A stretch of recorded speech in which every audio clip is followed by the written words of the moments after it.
Por 5 votos a 1, a Comissão de Orçamento da Alerj deu parecer prévio favorável ao projeto de lei do Poder Executivo que estima a receita e fixa a despesa do Estado para 2019.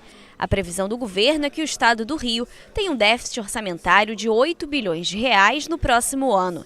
A equipe da Secretaria de Fazenda e Planejamento apresentou os dados orçamentários. É estimada uma receita líquida de quase 72 bilhões de reais e despesas de aproximadamente 80 bilhões. De acordo com o subsecretário-geral de Fazenda e Planejamento, Fábio Amaral, as previsões são baseadas no cenário econômico do Estado, que se encontra sob regime de recuperação fiscal devido à crise financeira. Ele informou ainda que o Estado pode ter, durante o ano de 2019, receitas extraordinárias, que somam 3 bilhões e 800 milhões de reais e que não foram colocadas na previsão orçamentária do ano que vem. Colocamos um anexo de medidas do regime de recuperação fiscal que precisam ser adotadas, que podem surtir efeito ou não. E optamos por não colocar no orçamento. Fizemos um quadro separado, justamente para mostrar o conservadorismo com as nossas receitas. E aqui eu estou com uma lista, nós temos o Repetro, que esse ano foram 3, se eu não me engano, plataformas que já entraram em 900 milhões de receita extraordinária. Para o ano que vem a gente está prevendo 800.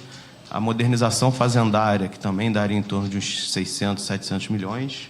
E a questão da barreira fiscal, que é um projeto que a gente está finalizando na Secretaria de Fazenda, cujo impacto financeiro de receita seria em torno de 500 milhões de novas receitas para o Estado. Nós temos aproximadamente 3,8 bilhões de receitas que poderão ocorrer ao longo do exercício 19 e que não colocamos na nossa previsão base. Entre as áreas que vão receber mais recursos estão segurança com 12,6 bilhões, educação com 7,7 bilhões e saúde com 6,7 bilhões de reais.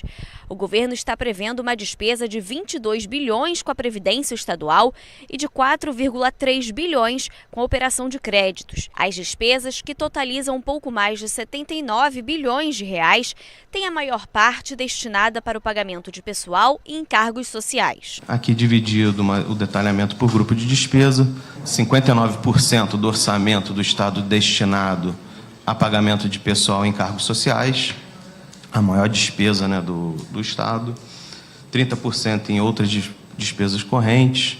Aqui fica mais fácil a gente ver, 330 milhões para juros e encargos da dívida, que a gente ainda tem um valor residual. Ainda de acordo com os dados apresentados, as principais fontes de receita são os recursos do ICMS, que somam 35,7 bilhões, e as arrecadações de royalties, com uma previsão de mais de 14 bilhões de reais. O deputado Luiz Paulo fez ressalvas às previsões do governo.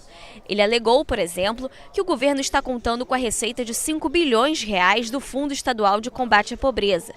No entanto, a vigência do fundo termina em dezembro deste ano e o Poder Executivo precisa enviar um projeto de prorrogação desta vigência para poder contar com os recursos no ano que vem. As contas caminham para um momento de grande dificuldade, porque a gente está falando em déficit orçamentário, mas não está falando em déficit financeiro. Déficit orçamentário é uma previsão, em função de uma receita estimada.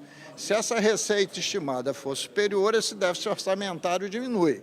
Agora, o déficit financeiro é o que fecha negativo de caixa, o que o Estado deve ao mercado. E o Estado deve fechar devendo ao mercado, se eu for estimar pelo dia de hoje, algo como 12 bilhões de reais. O presidente da comissão, o deputado Gustavo Tutuca, considerou a previsão conservadora e que receitas de royalties e ações do regime de recuperação fiscal podem diminuir o déficit de 8 bilhões divulgado pelo governo. Mesmo não fechando, apresentando com déficit colocado pelo governo, esse déficit vem diminuindo nos últimos anos. Esse ano a gente chega a um déficit proposto de 8 bi de reais e a gente espera que com o reajuste, revisitando a previsão de receita e também de royalties e de receitas tributárias, a gente possa estar diminuindo um pouco esse déficit, E a expectativa é que também, com medidas que estão propostas no regime de recuperação fiscal, para o próximo ano a gente tenha uma expectativa de zerar esse déficit. Então é o que eu entendo pela peça que foi colocada e apresentada hoje pela Secretaria de Fazenda. Com o parecer prévio aprovado na Comissão de Orçamento, o projeto do Executivo vai a plenário para ser discutido pelos parlamentares por 2 dias. Depois disso, os deputados terão prazo de 7 dias para apresentarem emendas ao projeto e aí sim ele poderá seguir para a votação final.